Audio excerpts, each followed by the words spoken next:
CBSE words में आपका स्वागत है। तो आज की इस वीडियो में हम क्लास 10 साइंस का फर्स्ट चैप्टर जिसका नाम है केमिकल रिएक्शंस एंड इक्वेशंस, उसकी केस स्टडी बेस्ड क्वेश्चन करने वाले हैं। इससे पहले एक वीडियो आ चुकी थी इसी केस स्टडी बेस्ड पे। अगर आपने नहीं देखा तो आप प्लेलिस्ट जाकर देख सकते हो। प्लेलिस्ट कहाँ से मिलेगी उसका हम लास्ट में डिस्कशन कर लेंगे। तो चलिए आज वाली हम केस स्टडी देखते हैं। यहाँ पर नीचे आपको कुछ इन्फॉर्मेशन दी है, उसके बेसिस पे आपको 4 क्वेश्चंस करने हैं फ्रॉम यानी 5 क्वेश्चन टोटल आपको दिए होंगे जिनमें से आपको 4 करने हैं। ठीक है, तो चलिए हम इसे पढ़ लेते हैं, फिर इसके नीचे जो क्वेश्चन है वो अटेम्प्ट कर लेंगे। केमिस्ट्री इन ऑटोमोबाइल्स, तो ऑटोमोबाइल्स के अंदर केमिस्ट्री का कैसे यूज़ होता है वो यहाँ पर थोड़ी उसके बारे में बात की गई है, उसी से रिलेटेड हमारे क्वेश्चन हैं। ये जो केस स्टडी मैंने ली है वो सीबीएसई के क्वेश्चन बैंक की है, इसलिए बहुत ज़्यादा इंपॉर्टेंट हो जाती है कि आपको एक आइडिया लगेगा कि हाँ क्वेश्चन किस तरह से आने वाले हैं और एक सही डायरेक्शन में आपकी प्रिपरेशन हो पाएगी। तो चलिए हम पढ़ते हैं इसे। For an internal combustion engine to move a vehicle down the road. देखो भाई, गाड़ी कैसे चलती है? इंजन की वजह से ही चलती है, इंजन ही चलाता है। तो इंटरनल कंबशन इंजन यानी आपका जो नॉर्मल गाड़ी का इंजन होता है उसी की बात हो रही है। वो आपकी गाड़ी को रोड पे चला सके, इसके लिए वो इंजन को क्या करना पड़ेगा? It must convert the energy stored in the fuel into the mechanical energy to drive the wheels. देखो होता क्या है, आप फ्यूल डलाते हो, पेट्रोल डीजल जो भी हो, वो आपके इंजन में जाता है, फिर वो इंजन में उसका कंबशन होता है यानी वो जलता है, उससे एक पावर जनरेट होती है। वो पावर क्या करती है, आपकी जो गाड़ी है उसकी जो व्हील्स है, उसकी जो पहिया है, उसको घुमाती है और चलाती है। ठीक है, तो इंजन ये करेगा तभी काम बनेगा।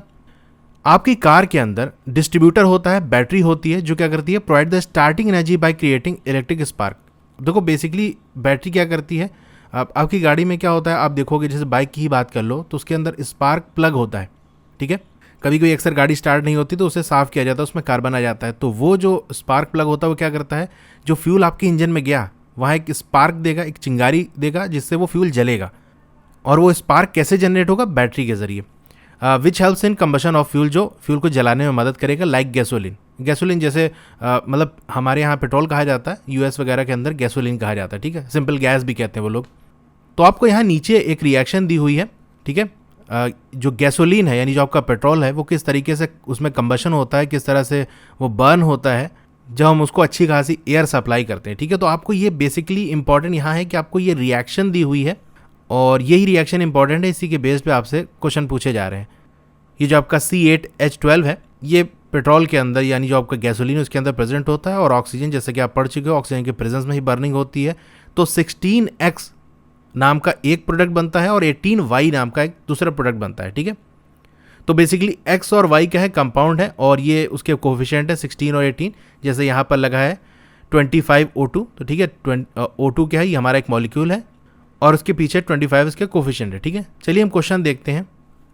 यहाँ से पूछ रहा है which of the following are the product obtain from the reaction mention in the above case. तो ये जो हमारी रिएक्शन दी हुई है तो इसमें प्रोडक्ट क्या बनेगा, यानी X और Y हमको बताना है। तो बेसिकली आपका जो ऑप्शन दी है उसमें ये वाला आपका X है, यही कह रहा है ना, product X and product Y। तो ये X है और ये हमारा Y है। तो इनमें से कौन सा ऑप्शन सही होगा?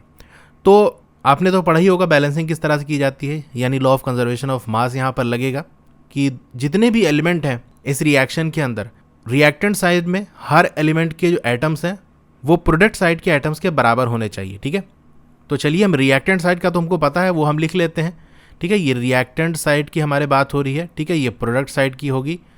कार्बन के कितने एटम है? देखो C8 है, पीछे 2 लगा है, 8 2 16 हो जाएगा, यानी ये 16 है। हाइड्रोजन 18 और पीछे 2 लगा, 18 2 36, यानी हाइड्रोजन हमारा 36 हो गया। ऑक्सीजन क्या है, 25 × 2 50 हो गया, ऑक्सीजन हमारा 50 हो गया। प्रोडक्ट साइड में भी इतने ही एटम होने चाहिए हर एलिमेंट के।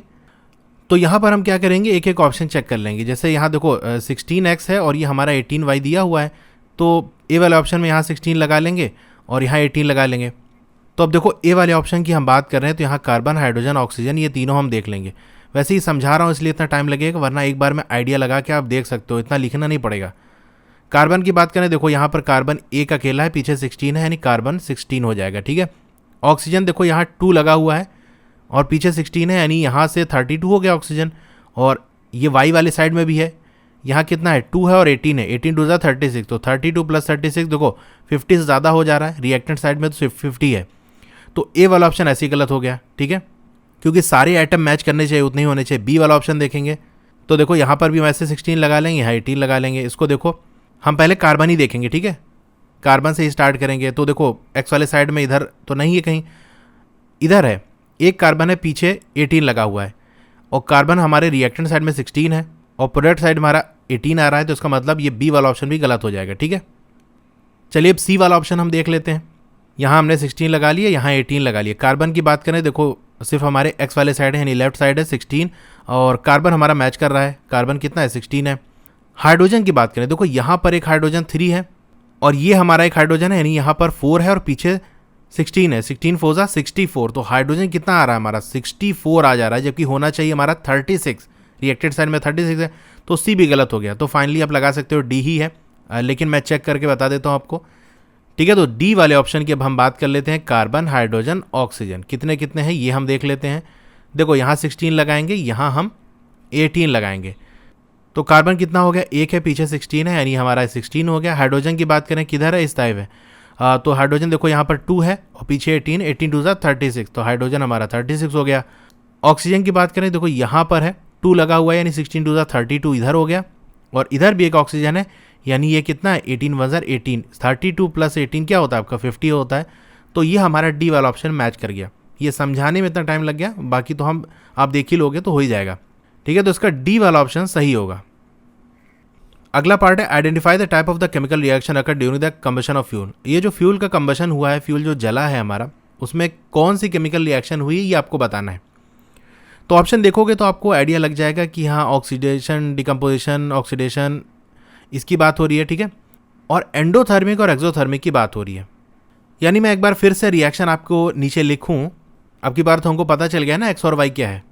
तो ये हमारी रिएक्शन है। तो सबसे पहले आप एंडोथर्मिक और एक्सोथर्मिक वाला देख लो। भाई फ्यूल बर्न होगा तो हीट निकलेगी कि नहीं, सिंपल सी बात है, यानी ये एक्सोथर्मिक तो होगा ही। तो एंडोथर्मिक वाले ऑप्शन तो ऐसे ही गलत कर सकते हो कि ए वाले में एंडोथर्मिक है तो ये नहीं हो सकता, और डी वाला है ये नहीं हो सकता, क्योंकि फ्यूल जब बर्न होगा तो उसमें से हीट निकलेगी।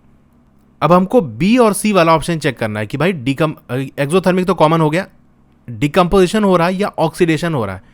डिकम्पोजिशन में क्या होता है, एक हमारा रिएक्टेंट होता है वो कई हिस्सों में प्रोडक्ट में टूट जाता है, तो यहाँ तो हमारा 2 रिएक्टेंट है, तो आप वैसे ही लगा सकते हो कि ये डिकम्पोजिशन तो नहीं होगा, बी वाला नहीं, ए वाला नहीं, तो ये सी वाला होगा, ठीक है, डी वाला भी नहीं है। बाकी हम ये भी पता लगा सकते हैं कि ऑक्सीडेशन हो रहा है, ठीक है। मैं एक एक चीज़ बारीकी से इसलिए बता रहा हूँ कि एक तरह से आपका रिवीजन भी हो जाएगा और कॉन्सेप्ट और ज़्यादा क्लियर हो जाएंगे। सिर्फ ऐसा नहीं है कि क्वेश्चन ये रट लेना है कि यही बिल्कुल आने वाला है, ये आपको ऐसा प्रैक्टिस कराई जा रही है, इसीलिए बहुत डिटेल में हर चीज़ समझने की ज़रूरत है। तो देखो भाई ऑक्सीडेशन में क्या होता है, ऑक्सीजन का एडिशन है, हाइड्रोजन का रिमूवल। तो ये हमारा C8H18 है, इसका प्रोडक्ट में देखो क्या हो रहा है, कार्बन के साथ ये हमारा ऑक्सीजन आ गया, यानी एक तरह से इसमें एक तो ऑक्सीजन का एडिशन हो रहा है, ठीक है, ऑक्सीजन ऐड हो रहा है, दूसरा C8H18 से हाइड्रोजन रिमूव भी तो हो रहा है। देखो इधर हाइड्रोजन था और इधर हाइड्रोजन नहीं है, तो दोनों तरह से आप कह सकते हो कि ऑक्सीडेशन हो रहा है, ठीक है, इसलिए ये सी वाला ऑप्शन इसका सही होगा। अब इसका थर्ड वाला पार्ट है on the basis of the evolution या absorption of energy which of the following process are similar to the combustion of fuel. जब फ्यूल का कंबशन होता है, यानी जो आपका ईंधन है, पेट्रोल, डीजल या जो भी हो, वो जब बर्न होता है तो ऐसा ही प्रोसेस आपको ये जो ऑप्शंस दिए हैं इनमें से किस में होता है। यानी हम बात कर रहे हैं एनर्जी के इवॉल्व होने की या एब्जॉर्प्शन की। देखो एनर्जी जब निकलेगी, एनर्जी का एवोल्यूशन होगा, ठीक है, निकलेगी तो टेम्परेचर क्या होगा, बढ़ जाएगा, ठीक है। और एनर्जी का जब एब्जॉर्प्शन होगा तो टेम्परेचर घट जाएगा। एनर्जी जब निकलती है तो हम क्या कहते हैं उसे, एक्सोथर्मिक रिएक्शन, और एनर्जी जब एब्जॉर्ब होती है तो वो हमारा एंडोथर्मिक होता है। यानी हम एक्सोथर्मिक और एंडोथर्मिक के रिस्पेक्ट में बात कर रहे हैं ये। तो फ्यूल जब बर्न होता है तो क्या होता है, ईंधन जब बर्न होता है तो जैसा कि हमने ऊपर देखा कि एक्सोथर्मिक रिएक्शन होती है, हीट निकलती है। तो इनमें से कौन से ऑप्शन में एक्सोथर्मिक रिएक्शन हो रही है, ए वाला ऑप्शन आप चेक करो, फोटोसिंथेसिस। भाई यहाँ पर कोई एनर्जी नहीं निकल रही होती, तो ए वाला ऑप्शन ऐसे गलत हो गया। रेस्पिरेशन इन ह्यूमन बॉडी, जब हम रेस्पिरेशन करते हैं, 6 वाले चैप्टर में मैंने पढ़ा है इसे, रेस्पिरेशन वाला टॉपिक, वहाँ क्या होता है, जो आपका सिंपल फूड होता है ग्लूकोज, उससे एनर्जी निकाली जाती है। तो ये भी क्या होगा, एक तरह से एक्सोथर्मिक रिएक्शन, तो बी वाला ऑप्शन तो होगा। अब आपको असल में ऑप्शन नीचे दिए हुए हैं, तो ये जो आपको दिया हुआ है ये बेसिकली आपको चेक करना है सारे पॉइंट कि इनमें से कौन कौन से पॉइंट सही हैं, ठीक है। तो बी वाला तो सही है। सी वाला देखते हैं, डिकम्पोजिशन ऑफ वेजिटेबल मैटर। तो ये पॉइंट बिल्कुल साफ साफ के एनसीईआरटी बुक में लिखा हुआ है, बिल्कुल क्लियर लाइन लिखी हुई है कि जो वेजिटेबल मैटर है इसका डिकम्पोजिशन क्या है, एक्सोथर्मिक रिएक्शन है, बिल्कुल क्लियर लिखा हुआ है, ठीक है। तो एनसीईआरटी बेस्ड है ये।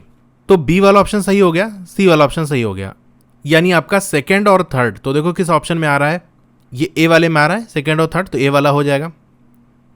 इसका फोर्थ पार्ट देख लेते हैं। Student while walking on the road observe that the cloud of the black smoke bleached out from the exhaust stack of the moving truck on the road. तो एक truck जा रही है, उससे काले काले रंग का धुआं निकल रहा है, ठीक है। एक बंदे ने देखा। Choose the correct reason for the production of black smoke. ये जो काला धुआं निकल रहा है वो किस वजह से निकल रहा है आपको ही बताना है। ऑप्शन क्या है, limited supply of air lead to the incomplete combustion of fuel, यानी जब एयर की सप्लाई कम होगी तो जो आपका फ्यूल है वो पूरी तरह से बर्न नहीं हो पाएगा, क्या इसलिए काला धुआं निकल रहा है। रिच सप्लाई ऑफ एयर, यानी बहुत अच्छी हम सप्लाई करेंगे एयर की तो उससे क्या होगा, कंप्लीट कंबशन ऑफ फ्यूल, जो फ्यूल है पूरी तरह से बर्न होगा। सी वाला ऑप्शन है, rich supply of air lead to the combination reaction, क्या अगर हम एयर अच्छे सप्लाई करेंगे तो एक कॉम्बिनेशन रिएक्शन हो जाएगी। और डी वाला ऑप्शन है, limited supply of air lead to the complete combustion of fuel, यानी हम बहुत थोड़ा सा एक लिमिट में एयर सप्लाई करेंगे तो पूरी तरह से फ्यूल बर्न हो जाएगा। तो कौन सा ऑप्शन सही है। तो देखो बेसिक्स आइडिया आप लगाओ, चैप्टर आपने पढ़ा है तो आप ये जानते हो कि जो बर्निंग होती है वो ऑक्सीजन के प्रेजेंस में होती है। दो कंडीशन है, एक वो जहां पर ऑक्सीजन प्रेजेंट बिल्कुल भी नहीं है तो जो बर्निंग होगी वो बिल्कुल नहीं होगी, ठीक है।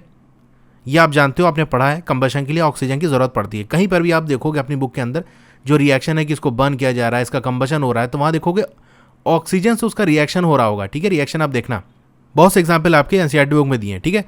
तो अगर ऑक्सीजन नहीं तो बर्निंग नहीं, यानी कंबशन नहीं, ठीक है। और ऑक्सीजन अगर है अच्छा खासा तो बर्निंग भी होगी अच्छी खासी। इसका मतलब बीच की बात की जा रही है कि हम अगर ऑक्सीजन थोड़ी सप्लाई करेंगे तो क्या होगा। भाई हम ऑक्सीजन कुछ नहीं सप्लाई कर रहे थे तो बर्निंग भी कुछ नहीं हो रही थी, बिल्कुल नहीं हो रही थी। और ऑक्सीजन हमने एकदम बढ़िया से सप्लाई कर दिया अच्छे से तो बर्निंग भी तेज़ हो गई। आपने ये चीज़ ऑब्जर्व किया होगा, जैसे घर वगैरह के अंदर अक्सर सर्दियों में जैसे आग जलाई जाती है तो अगर आग सही से नहीं लग रही होती तो उसको फूंकते हैं, हम फूंक मारते हैं। क्यों मारते हैं, एक तरह से हम एयर की सप्लाई करते हैं, एयर में ऑक्सीजन होती है, वो ऑक्सीजन बर्निंग कराती है, ठीक है।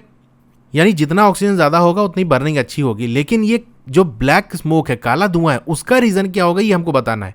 तो इसका मतलब ये है कि अगर ऑक्सीजन कम होगा तो बर्निंग भी कम होगी, यानी कुछ हिस्सा इसका बर्न होगा और कुछ हिस्सा बर्न नहीं होगा।